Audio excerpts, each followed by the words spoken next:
Hi friends, कैसे हैं सभी लोग। गुड मॉर्निंग, गुड नाइट, जब भी आप इस वीडियो को देखो। गुड आफ्टरनून, गुड इवनिंग सब वाली। तो आज की वीडियो में हम ये जानेंगे कि बिजनेस लॉ होता क्या है, एक कंपनी क्या होती है, what is business law and what is company. तो आज हम इस वीडियो में सारी चीज़ जानेंगे। Let's begin.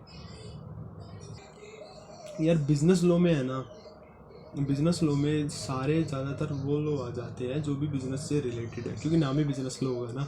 और एक बिजनेसमैन को सारे लॉ पता होता है, और वो है ना एक पर्सनल, कहने का मतलब पर्सनल लॉयर हायर कर ही रखता है कि मुझे किसकी ज़रूरत है, मुझे कौन से डॉक्यूमेंट की ज़रूरत है, कौन सी एप्लीकेशन की ज़रूरत है, उसे सब पता होता है उसके लॉयर को। अदर स्टेट में बिजनेस करना है तो मुझे किस डॉक्यूमेंट की जरूरत पड़ेगी, इसके लॉयर को सब पता होता है। एक बिजनेसमैन को ज़्यादातर केसेस में लॉ पता होते हैं, और अदरवाइज़ वो एक लॉयर भी हायर कर रखता है। तो जिसे नहीं पता वो इस वीडियो को देखे, जिसे पता है वो भी देख लो यार। आज हम इस वीडियो में डिस्कस करेंगे कुछ पॉइंट, जैसे business law, starting a business, buying a business, managing a business, business formation and internal agreement, and hiring legal counsel, और ये जो कॉम्प्लेक्स ट्रांजेक्शंस। तो आज ऐसे पॉइंट हम इसमें वीडियो में डिस्कस करने वाले हैं। तो first, what is business law. इसमें क्या होता है कि बिजनेस लॉ में आपको कानून और जनता के साथ कोई एग्रीमेंट होता है। अगर आपको जनता या फिर कानून को प्रॉब्लम फेस करता है तो वो आप पे केस कर सके या नहीं, इसके लिए कोई एक एग्रीमेंट होता है जो साइन करना पड़ता है। जैसे कि कुछ प्रॉब्लम्स हो जाती हैं, जैसे लीगल डिसिप्लिन्स जैसे इंक्लूडिंग टैक्स लॉ, ठीक है, intellectual properties, real state sales, employment law, bankrupt. और बिजनेस में किसी क्लाइंट के साथ कोई प्रॉब्लम आ रही है तो एक लॉयर होना बहुत इंपॉर्टेंट है, क्योंकि लॉयर उसे फ्यूचर में कोई प्रॉब्लम आ रही है तो उसे फेस करके मतलब उसका सॉल्यूशन कर सकता है उस प्रॉब्लम का। In fact business lawyer are often hiring for the purpose of avoiding future litigation. Got it. और इसमें ये भी होता है कि कल को कोई अदर कंपनी बिजनेस कर रही है तो मार्केट में आप उसे नहीं रोक सकते। बिजनेस लॉ ये भी कहते हैं। UCCI यानी यूनिफॉर्म कमर्शियल कोड। इसमें क्या है कि कोई भी अदर पर्सन किसी भी कास्ट रिलीजन को नो मैटर, कोई मैटर नहीं करता, वो अगर बिजनेस कर रहा है तो आप उसे रोक नहीं सकते मार्केट में करने से। इसका ये भी मतलब होता है, आप इसको ध्यान में रखो। Point, starting a business. एक बिजनेस को कैसे स्टार्ट करें, उसके लिए क्या क्या लॉ होते हैं जो हमें पता होना चाहिए। फर्स्ट, अकॉर्डिंग टू लॉ हमें ये बात पता होना चाहिए कि हम किसी का नेम कॉपीराइट नहीं कर सकते, उसका ट्रेडमार्क। यानी आप मान लो आपकी कंपनी का नाम है ABC, तो कोई भी अदर पर्सन आके अपनी कंपनी का नाम ABC नहीं रख सकता। आप उसका ट्रेडमार्क चोरी कर रहे हो यार, ऐसे थोड़ी ना होता है।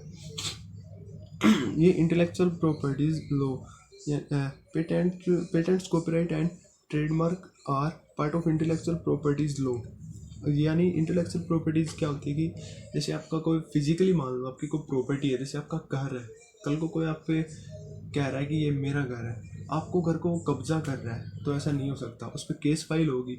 इसी तरह इंटेलेक्चुअल प्रॉपर्टीज़ में क्या होता है कि जो केस आपके घर पे किसी ने कब्जा करने पे लगा है वो ही केस आपकी कंपनी पे लगेगा, क्योंकि आपने उसका कॉपीराइट किया है।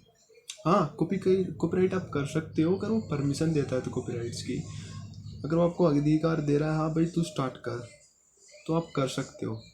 और आप बिना नेम के कोई भी अगर आप बिजनेस कर रहे हो तो उसकी एडवर्टाइज, या फिर आप ये नहीं कह सकते आई एम नंबर 1, अब मैं मार्केट में सबसे नंबर 1 पे हूँ, इसके लिए भी आपको केस फाइल हो सकती है, आपके खिलाफ सख्त कार्रवाई की जा सकती है। यानी कि आपने कोई कंपनी भी नहीं की और आप उसी के नाम से कैसे कह सकते हो, ऐसे ये कॉपीराइट होता है। अगर आपको ये बात एक पता नहीं है, अगर आप किसी स्टेट में जाकर बिजनेस स्टार्ट कर रहे हो तो आप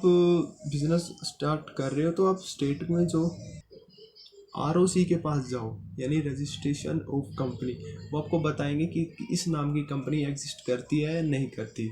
आप जाइए, उनसे पूछिए, आप परमिशन, उनसे सारी डिटेल लो एक कंपनी के बारे में, आपको बताएंगे कि ये कंपनी एग्जिस्ट करती है या नहीं।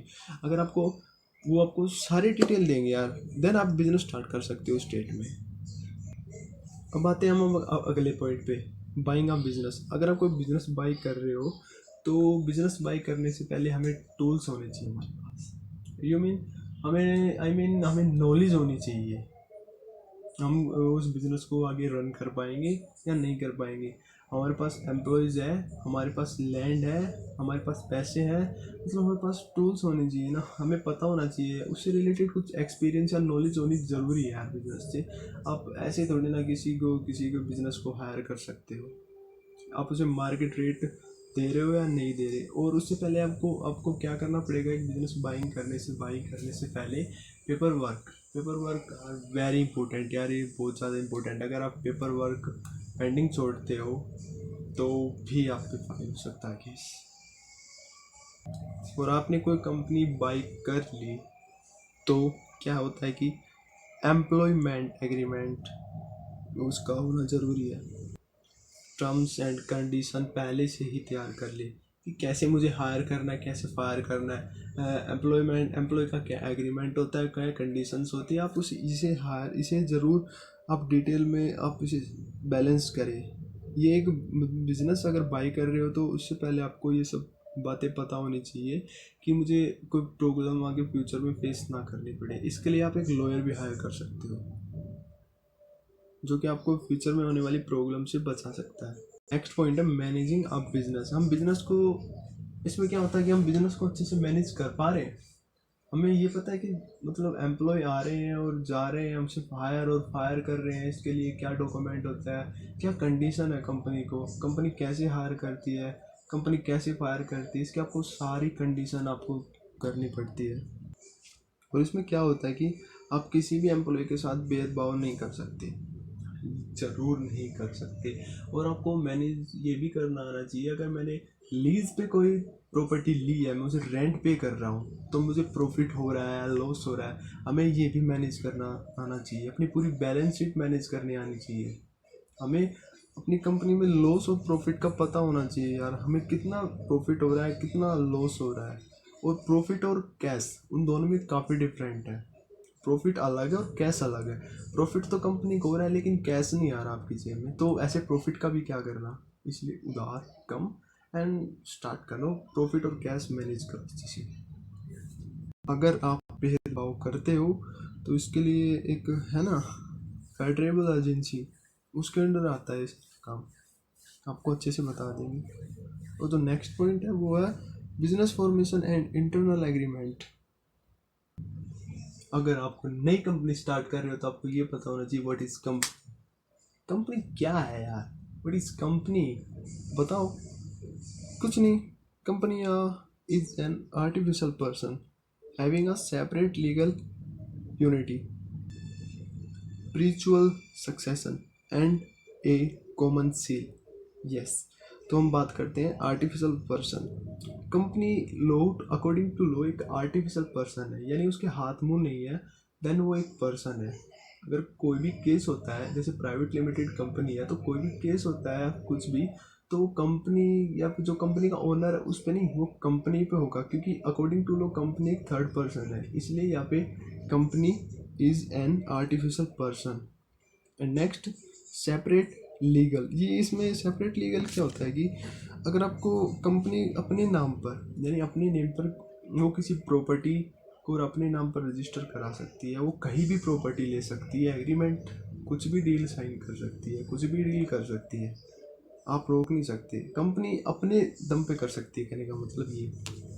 And next spiritual succession. इसमें कंपनी में गो ऑन फॉर एवर में कम एंड गो।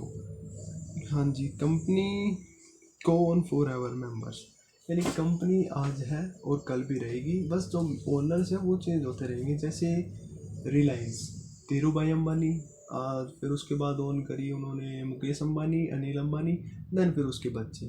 तो ऐसे ही जैसे टाटा, JRD टाटा, रतन टाटा, तो ऐसे ही होता है। तो ऐसे कंपनी में चलता रहता है, कंपनी वही रहेगी, ओनर्स चेंज होते रहेंगे, बाप दादा कह लो। And next common seal. Common seal क्या होता है कि हमने कंपनी तो स्टार्ट करी यार, कंपनी साइन भी तो करेगी। कैसे? कंपनी डील ले रही है यार, वो प्रॉपर्टी ले रही है, तो साइन भी तो करना होगा कंपनी को। तो कॉमन सील है। कॉमन सील में क्या होता है, कंपनी के पास अपने खुद के ऑफिशियल सिग्नेचर होते हैं जिससे वो कोई भी डील या कोई एग्रीमेंट साइन कर सकती है। कॉमन सील यानी ऑफिशियल सिग्नेचर।